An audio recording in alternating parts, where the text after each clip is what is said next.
भारत को अक्सर ज्ञान की भूमि कहा जाता है। वेद, उपनिषद, पुराण सब सार्वजनिक रूप से पूजनीय हैं। लेकिन क्या आप जानते हैं, इसी परंपरा में कुछ ग्रंथ ऐसे भी थे जिनका नाम लेना तक वर्जित माना गया था।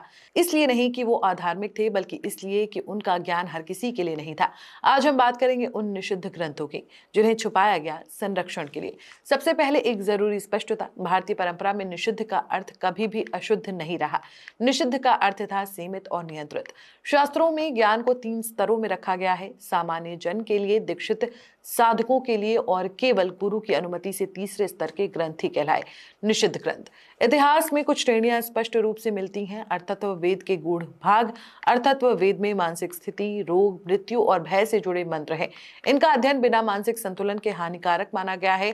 तांत्रिक ग्रंथ जैसे रुद्रायमल, ब्रह्मायमल, कुलार्वण तंत्र, योगिनी तंत्र, इनमें शक्ति, चेतना और इंद्रियों पर सीधा कार्य बताया गया है, इसलिए इन्हें सार्वजनिक नहीं किया गया। उपनिषदों के गुप्त अर्थ उपनिषद खुले थे, लेकिन उनके अर्थ नहीं। अर्थ केवल गुरु संकेत, मौन या प्रतीक के माध्यम से देते थे।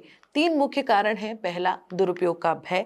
हर शक्ति जिम्मेदारी मांगती है। बिना अनुशासन ज्ञान अहंकार में बदल जाता है। दूसरा, मानसिक अस्थिरता। कुछ ग्रंथ सीधे शून्यता, मृत्यु और आत्म विलय पर बात करते हैं। हर मन इसे सहन नहीं कर सकता। और तीसरा, सामाजिक संतुलन। हर सत्य हर समय के लिए नहीं होता। कुछ विचार समाज को समझने से पहले तोड़ सकते हैं। निषिद्ध ग्रंथ कभी नष्ट नहीं किए गए, वो संरक्षित किए गए। गुरु तय करता था शिष्य की परिपक्वता, उसका उद्देश्य और उसका अहंकार, तभी ज्ञान आगे बढ़ता था। इसीलिए कहा गया, ज्ञान दिया नहीं जाता, योग्यता से जागता है।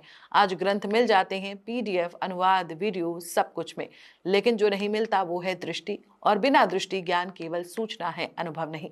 इसीलिए वास्तविक अर्थ आज भी सीमित है। निषिद्ध ग्रंथ डर के कारण नहीं छुपाए गए, वो छुपाए गए मानव की सीमाओं को समझकर। भारतीय धर्म में ज्ञान को कभी रोका नहीं, बस इतना कहा गया, पहले स्वयं को स्थिर करो, फिर सत्य को छुओ। और जो ज्ञान आपको मौन कर दे, शायद वही कभी निषिद्ध था। तो दोस्तों, आपको ये जानकारी कैसी लगी? कमेंट में अपनी राय जरूर दें। वीडियो पसंद आई हो तो वीडियो को लाइक, शेयर और चैनल को सब्सक्राइब जरूर करें।